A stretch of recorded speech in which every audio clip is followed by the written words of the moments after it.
But let's start off with what was a big night last night for the Canadian men. They wrapped up this FIFA World Cup qualifying window with a 3-0 victory over El Salvador. That is now 5 points in these 3 games.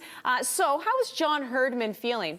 Perhaps pretty good, but let's start off with a little fill in the blank. I want to find out how the guys think John Herdman should be feeling here. Gareth, I'm going to start with you.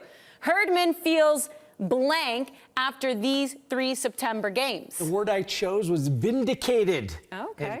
I like the word, but vindicated just based on his methodology, based on the fact that he's got his team buying in. We've seen the application of this team coming together, playing more organized than any of the 3 teams that they played thus far.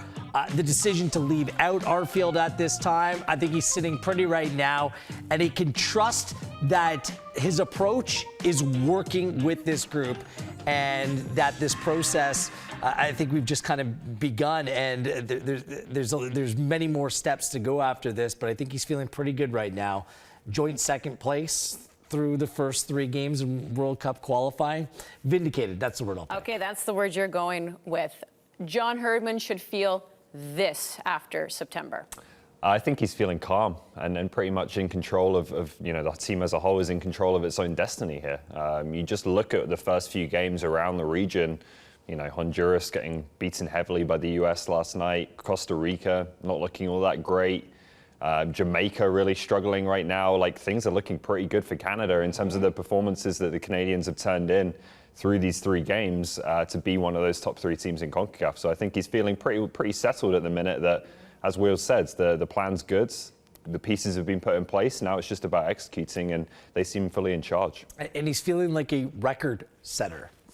He's the all-time leading head coach for the Canadian men's national team in wins already, 22. He's picked up 10 of them in 2021. Record-setting. So vindicated and record-setting. Yeah, and all right, and we're going to throw in calm there as well. So it's definitely been an excellent 2021 season. And we've gone through the list. We've talked about all of these players here. Every single player has impressed. And even if there was a game that felt meh, there was always a bounce back, right? But when you look at these 3 games in September, Ollie, was there perhaps a player that you just grew an even bigger appreciation for?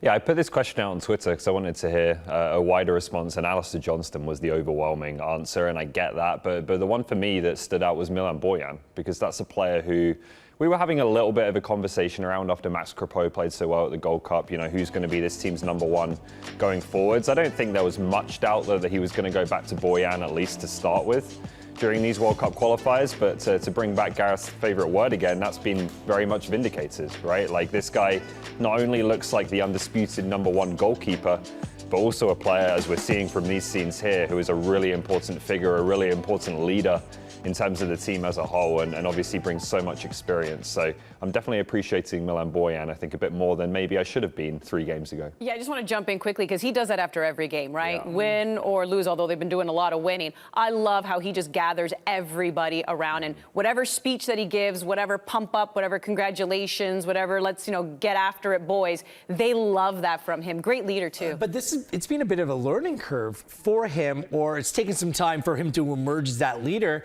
And really, it came from the devastation of that 3-2 loss to Haiti. I shared it on the broadcast last night that after that loss, he was at the airport and he was texting and reaching out to everyone involved with the Canadian men's national team, kind of taking personal responsibility.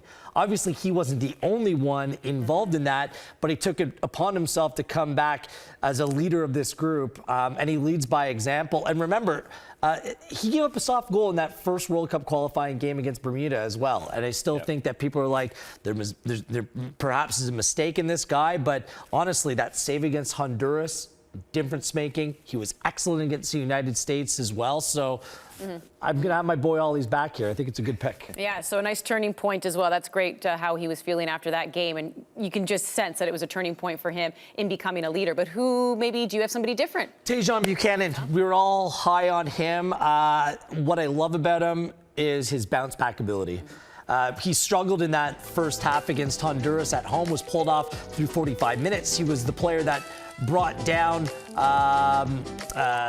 Nahar for the penalty for Honduras as well. Came out against the United States, difference maker. He was the best player on the field for me, Andy.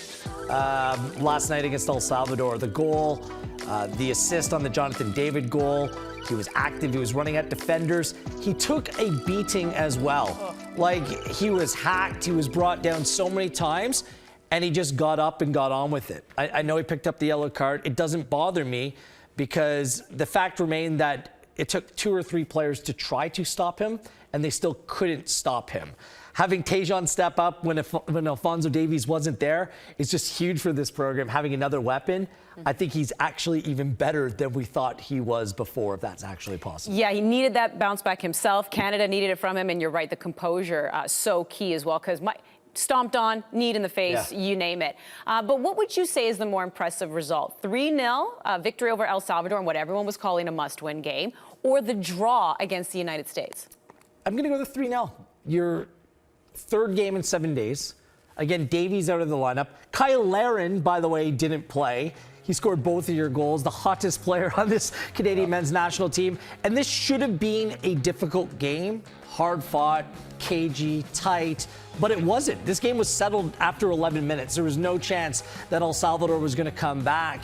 And it lacked a little bit of drama because of that, because it was that emphatic, it was that comprehensive. So I think the manner by which they were in complete control against this El Salvador side, who's been stingy defensively. I mean, they have 9 clean sheets in 2021, El Salvador. And the fact that you put 3 past them, that's what caught my eye. That's more impressive to me. I think last night was the bigger one because we all talked about it being a must-win or close to a must-win. They needed that result. But for me, the more impressive one was in the United States. You know, Canada going away from home to the US. Well, I think it's also the one that will garner the most emotions in general, just for Canadian fans. I mean, that rivalry, Canada-USA, will always be there, and it transcends all sport too, right? It's not just soccer. You name whatever sport. People just love it, and especially when a team has dominated you for so long, call a spade, it always feels good when you can at least steal a point from them.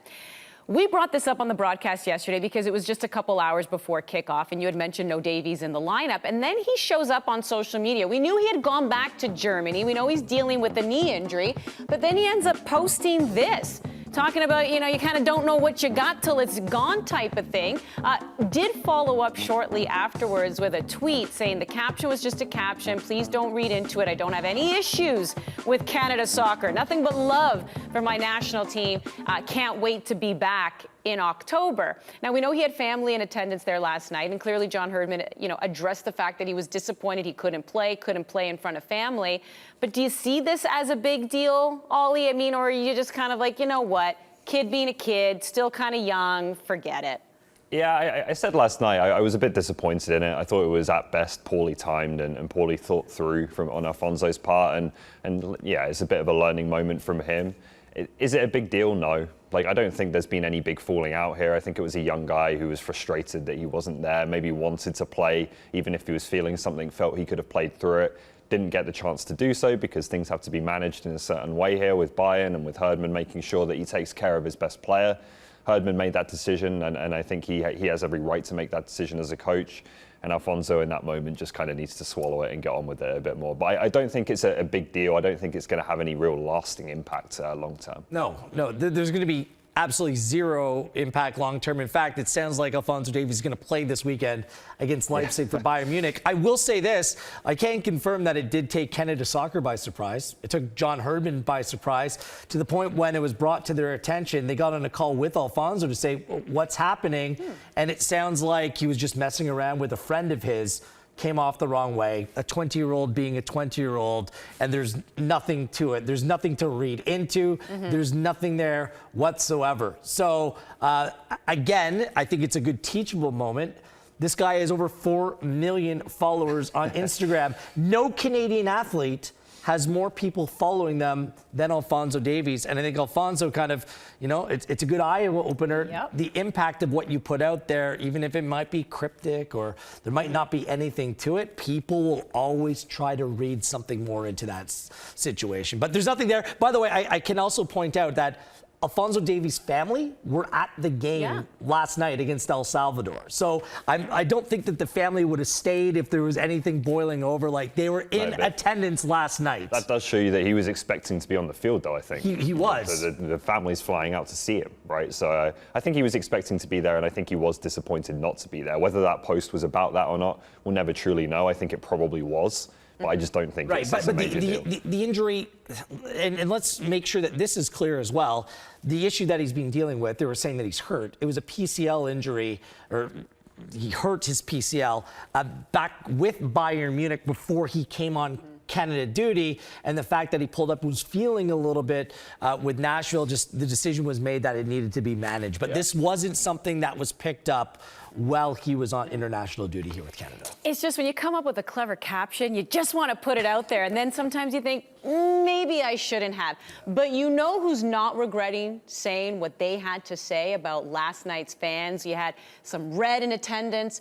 You also had a lot of blue, and some of the players weren't too pleased about that. Yeah, it was good. I think the early goal definitely helped. But if you're in a stadium and you looked around, it kind of felt like an away game today. But it was crucial to get that goal in the beginning and take those fans, the ones that came for them, out of the game pretty early and getting the second one as well. We need Canada to wake up, to support this team, because this team can go a long way. World Cup is just right there, we're 1 foot inside, we just have to keep going like this, and this stadium has to be full of red, not blue, green or whatever. It has to be red, all red, Canadian fans. Let them see red. How do you do that? What's up with that? What's going on, Gareth? How do you make that happen? This has been an age-old story for Canadian soccer. I mean, I remember when Canada was one step away from qualification playing Mexico at Varsity Stadium. I was just a young man at that time, and the entire stadium was full of Mexican support. This is an ongoing issue. This is nothing new. I do think that there's steps that can be taken. I mean, Canada Soccer partners with Ticketmaster. The tickets are distributed like any other game. There's not that supporters culture like there is in the UK. I think that if more people sign up and join Canada Supporters Club like the Voyageurs, we can make sure that there is more Canada Red in the building. So I encourage you to go out and do that. Perhaps what they can do in conjunction with Ticketmaster is allocate certain sections for the away support. So if you want to be with the Mexican supporters or the Jamaican supporters, you're in section 128 or whatever it is. And I think that if you are an away supporter, you want to go on and be amongst people that are supporting the same team as you as well. And that way you can isolate and make sure it's not scattered throughout as well. But really the solution here is for like what Milan Borjan said, and I loved it. It's up to Canadians to wake up and get behind this team, show up early, make it a party atmosphere. The Salvadorians were out there, 3 hours before the game making noise. I want to see that kind of excitement amongst Canadian fans.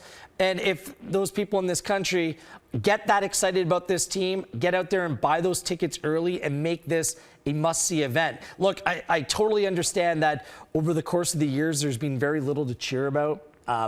This exciting team that has the ability to go on and do something special. It's come about rather quickly, but jump on it now. Oftentimes a few people give me a hard time because we have a pro-Canadian call on the broadcast. What do you expect? Like everywhere else in this region, it's a pro broadcast for whatever country there is. And we're trying to build actual excitement here around this very exciting team and try to get you engaged and try to get you involved and you in the stadium. It's up to you out there. Enough of excuses. Forget about the cynicism. Go out, get on board like Milan Borjan said, and support this Canadian team. Because if you buy up the tickets first, there'll be less for everyone else.